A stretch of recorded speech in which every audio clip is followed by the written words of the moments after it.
Hello friends, आज हम class 10 के जो इम्पोर्टेंट क्वेश्चन करेंगे जो आपका सब्जेक्ट है ब्यूटी एंड वेलनेस के, जो आपका एग्ज़ाम होने वाला है 11 मार्च 2025 को। तो मैंने इम्पोर्टेंट क्वेश्चन आपके लिए तैयार किए हैं, इससे बाद बच्चों कुछ नहीं आएगा।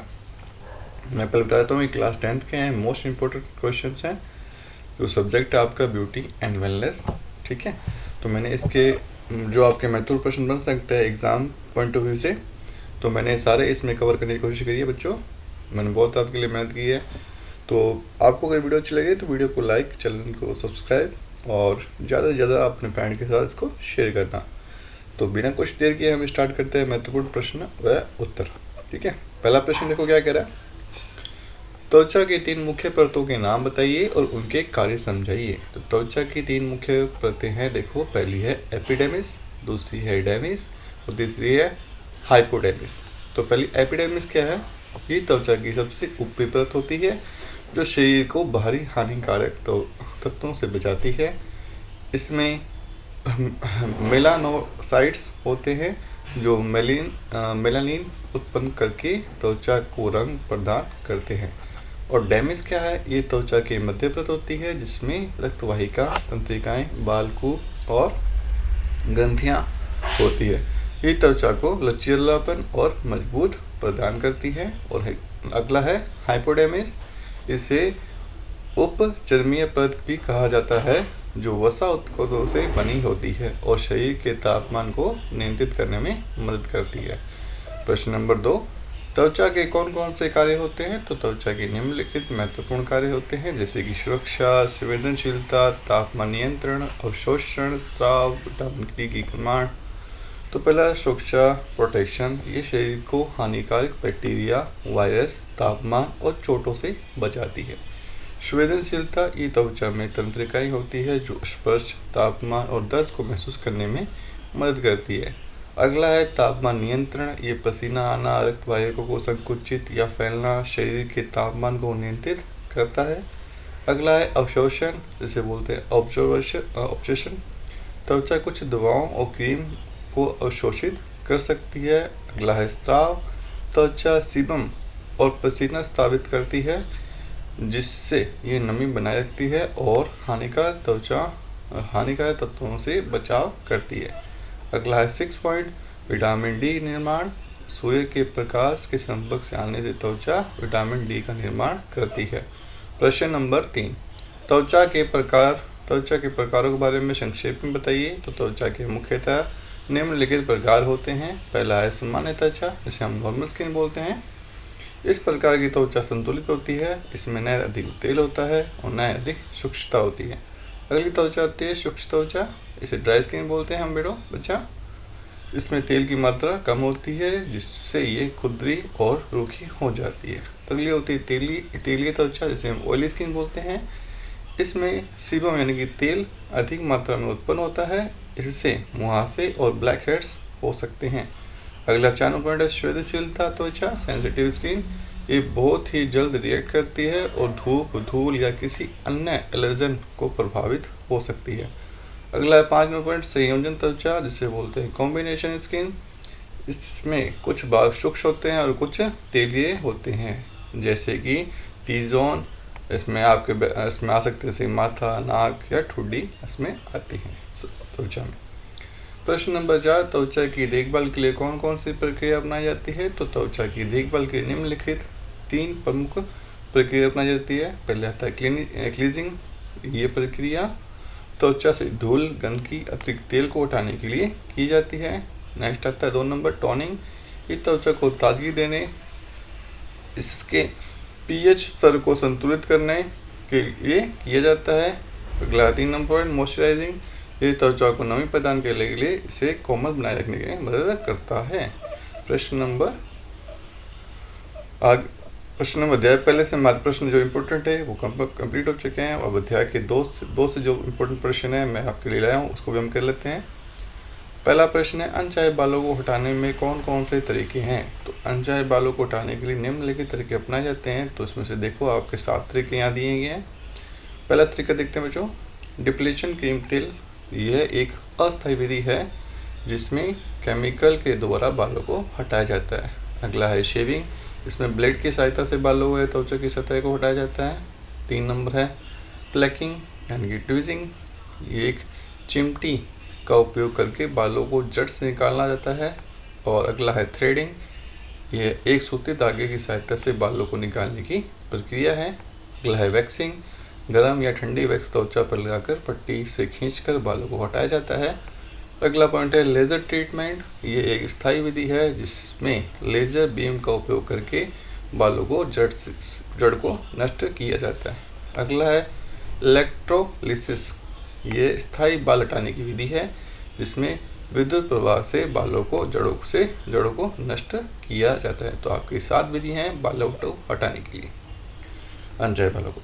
अगला है वैक्सिंग क्या है, इसके लाभ और हानियां बताइए। तो वैक्सिंग एक अस्थायी बाल हटाने की विधि है जिससे गर्म व ठंडी वैक्स को त्वचा पर लगाया जाता है और फिर एक पट्टी की सहायता से खींचकर बालों को जड़ से हटा दिया जाता है। इसके लाभ क्या है, ये लंबे समय तक 2 से 3 सप्ताह के लिए बालों को हटाने का प्रभावी तरीका है। इससे बालों की वृद्धि धीमी हो जाती है और नए बाल नरम होते हैं। यह बड़े क्षेत्र से एक साथ बाल हटाने में सहायक होती है। हानियां हैं इसकी, यह दर्दनाक प्रक्रिया हो सकती है विशेष रूप से संवेदनशील त्वचा के लिए। कुछ लोगों को जलन, लालिमा, इनग्रोन हेयर, अंदर बड़े हुए बाल की समस्या हो सकती है। ये शेविंग और थ्रेडिंग की तुलना में महंगा हो सकता है। प्रश्न नंबर 3, बालों की संरचना स्ट्रक्चर ऑफ हेयर को समझाइए। तो बाल 3 मुख्यतः भागों से मिलकर बने होते हैं। पहला है क्यूटिकल और दूसरा है कॉर्टेक्स और तीसरा है मेडुला। तो पहला क्यूटिकल क्या है, ये बालों की सबसे भारी परत होती है जो बालों को सुरक्षा और चमक प्रदान करती है। अगला है कॉर्टेक्स। ये बालों की मध्य परत होती है जिसमें बालों का रंग यानी कि मेलानिन को मजबूत होती है। और 3 नंबर है मेडुला। ये बालों का सबसे भीतरी भाग होता है जो मोटे और घने बालों को अधिक दिखाई देता है। प्रश्न नंबर 4 पे चलते हैं बच्चों। त्वचा पर ब्लीचिंग करने की प्रक्रिया समझाइए। तो ब्लीचिंग एक प्रक्रिया है जिसमें चेहरे के हल्के बालों को रंगहीन यानी हल्के सुनहरे रंग बना दिया जाता है ताकि वे त्वचा में मिल जाए। ब्लीचिंग की प्रक्रिया देखो बच्चों। ग्राहक की त्वचा को साफ करें, उसे आरामदायक स्थिति में बैठाएं। एक कैटेगरी में ब्लीचिंग क्रीम को अमोनिया मिलाकर पेस्ट तैयार करें। पहले एक पेज पेस्ट करें ताकि ये सुनिश्चित किया जा सके कि ग्राहक की त्वचा को कोई एलर्जी तो न हो। यदि कोई एलर्जी नहीं होती है तो ब्लीच को पूरे चेहरे पर समान रूप से लगाएं। 10 से 15 मिनट तक प्रतीक्षा करें, फिर हल्के नीले कपड़े से साफ करें। और अगला पॉइंट आप क्या करेंगे, त्वचा को ठंडे पानी या गुलाब जल से धोकर मॉइस्चराइजर लगाएंगे। इसके लाभ हैं आपकी, ये त्वचा को चमकदार और निखरी हुई बनाता है। ये हल्के बालों को छुपाने में मदद करता है। ये टैनिंग को हटाने में सहायक होता है। इसकी हानियाँ क्या क्या हो सकती है बच्चों, देखो। अधिक मात्रा में उपयोग करने से त्वचा प्राकृतिक चमक कम हो सकती है। कुछ लोगों को जलन व एलर्जी हो सकती है। प्रश्न नंबर 5 क्या कह रहा है बच्चों, थ्रेडिंग क्या है, इसके फायदे और नुकसान बताइए। तो थ्रेडिंग एक पारंपरिक अस्थायी बाल हटाने की विधि है जिसमें एक सूती धागे का उपयोग करके अनचाहे बालों को हटाया जाता है। यह मुख्य रूप से वो हैं जिसे आईब्रोज बोलते हैं, ऊपरी होठों जिसे अपर लिप और ठोड़ी यानी कि चिन के बालों को हटाने के लिए किया जाता है थ्रेडिंग का उपयोग। फायदे हैं इसके, ये रसायन युक्त यानी केमिकल फ्री विधि है जिससे त्वचा को कोई नुकसान नहीं होता। इसका दूसरा फायदा है ये बालों को जड़ से हटाता है जिससे उनकी वृद्धि धीमी होती है। और तीसरी इसके फायदे हैं, ये सस्ती और तेज विधि है जिससे बोहें सुंदर और आकार में बनी रहती हैं। नुकसान है इसके, ये दर्दनाक हो सकता है खासकर संवेदनशील त्वचा के लिए। दूसरा नुकसान है इसका, यदि यह तकनीक न अपनाई जाए तो त्वचा को कटने और जलन की समस्या हो सकती है। तीसरी है इसकी, थ्रेडिंग के बाद त्वचा पर हल्की लालिमा रैशेज आ सकते हैं। प्रश्न नंबर 6, त्वचा की देखभाल स्किन केयर के लिए कौन कौन सी प्रक्रिया अपनाई जाती है। तो त्वचा की देखभाल के लिए मुख्यतः 3 प्रकार की प्रक्रिया अपनाई जाती है। पहला है क्लींजिंग, टोनिंग, मॉइस्चराइजिंग। तो ये अपन ने अभी पढ़ा था, तो ये अभी क्वेश्चन वापस में रिपीट हो चुका है। अब चलते हैं अध्याय आपके 3 नंबर पर। मेकअप करने के लिए पहले किन बातों का ध्यान रखना चाहिए। तो तो मेकअप करने के पहले निम्नलिखित बातों का ध्यान आपको रखना आवश्यक है। तो पहला है ग्राहक की त्वचा का विश्लेषण करें। दूसरा है सफाई के ध्यान रखें। तीसरा है ग्राहक की पसंद और एलर्जी की जानकारी लें। चौथा है मेकअप उत्पाद सही तरीके से चुनें। और पांचवा है कार्यस्थल पर व्यवस्थित करें और ग्राहक को आरामदायक स्थिति में बैठाएं। तो एक एक पॉइंट को विस्तार से पढ़ते हैं बच्चों। ग्राहक की त्वचा का विश्लेषण करें। त्वचा के प्रकार यानी रूखी, तेलीय, मिश्रित को समझिए कौन सी त्वचा है ग्राहक की। साफ सफाई का ध्यान रखें। हाथ धोए, मेकअप ब्रश का उपकरण और कीटाणु को रहित करें। 3 की क्या है, ग्राहक की पसंद की एलर्जी को जानकारी लें। आप मेकअप के रंग और उत्पाद के प्रति संवेदनशीलता के बारे में पूछें। मेकअप उत्पाद के सही तरीके चुनें। त्वचा के प्रकार के अनुसार फाउंडेशन, पाउडर और अन्य उत्पाद का चयन करें। 5 नंबर कार्यस्थल पर व्यवस्थित करें, स्वच्छता बनाए रखें और सभी आवश्यक उपकरणों को तैयार रखें। छठा है ग्राहक आरामदायक स्थिति में बैठाएं। बालों को पीछे करने के लिए हेयर बैंड लगाएं और चेहरे को साफ करें। प्रश्न नंबर 2, फाउंडेशन कितने प्रकार के होते हैं, इन्हें कैसे लगाया जाता है। फाउंडेशन विभिन्न प्रकार के होते हैं, निम्नलिखित प्रकार के होते हैं, देखते हैं। पहला है लिक्विड और क्रीम फाउंडेशन, ये शुष्क त्वचा के लिए उपयुक्त होती है। दूसरा है टिंटेड मॉइस्चराइजर, हल्की कवरेज देता है और त्वचा को हाइड्रेट रखता है। अगला है ऑयल बेस्ड फाउंडेशन, लंबे समय तक टिकता है लेकिन तेली त्वचा के लिए उपयुक्त नहीं है।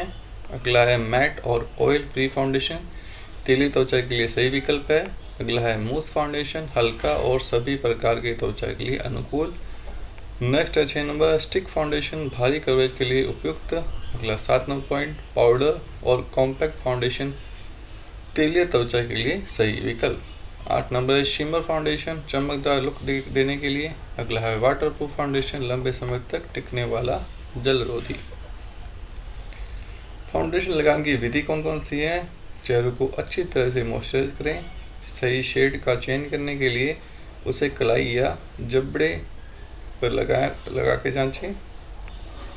चेहरे को छोटे छोटे बिंदु बनाकर ब्रश और स्पंज में फैलाएं। गर्दन और चेहरे के समान रूप से ब्लेड करें ताकि मेकअप नेचुरल लगे। अधिक फाउंडेशन को साफ करने के लिए हल्का गीला कपड़ा इस्तेमाल करें। प्रश्न नंबर 3, आई शेडो और आई लाइनर कैसे लगाए जाते हैं। तो आई शेडो लगाने की विधि देखो। सबसे हल्का रंग पूरे पलक क्षेत्र में लगाएं। गहरे रंग का दूसरा गहरे रंग में पलक को बाहरी कोने व क्रीज में ब्लेड करें। 3 नंबर सबसे गहरा रंग पलकों और किनारों पर लगाकर लुक को उभारें। अगला है ब्रश की सहायता से सभी रंगों को अच्छी तरह मिलाएं। आई लाइनर लगाने की विधि क्या है देखो। बारीक गीले ब्रश का उपयोग करके केक आई लाइनर लगाएं। पेंसिल व लिक्विड आई लाइनर से ऊपरी पलकों के पास पतली रेखा खींचें। आंखों को बड़ा दिखाने के लिए आईलाइनर को हल्के बाहर की ओर बढ़ाएं और नीचे पर लैश लाइन पर हल्की पेंसिल लाइन लगाएं। प्रश्न नंबर 4, लिपस्टिक और लिप पेंसिल लगाने की सही विधि क्या है। तो देखो लिप पेंसिल लगाने की विधि देखते हैं। पहले होठों को मॉइस्चराइज करें। होठों को प्राकृतिक आकृति फॉलो करते हुए हल्के स्ट्रोक्स में लाइन बनाएं। और 3 नंबर जरूरत पड़ने पर लाइन को डार्क करें। लिपस्टिक लगाने की विधि देखो।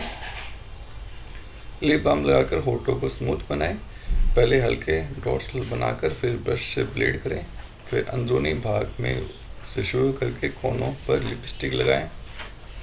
लंबे समय तक टिकाऊ लुक के लिए टिश्यू को हल्का दबाएं और दोबारा अप्लाई करें। प्रश्न नंबर 5, ब्लशर और हाइलाइटर लगाने की सही तकनीक क्या है। तो ब्लशर लगाने की विधि है गालों के उभार वाली हड्डियों पर हल्के स्ट्रोक्स में लगाएं। 2 नंबर ब्रश को बाहर की ओर घुमाते हुए ब्लेड करें।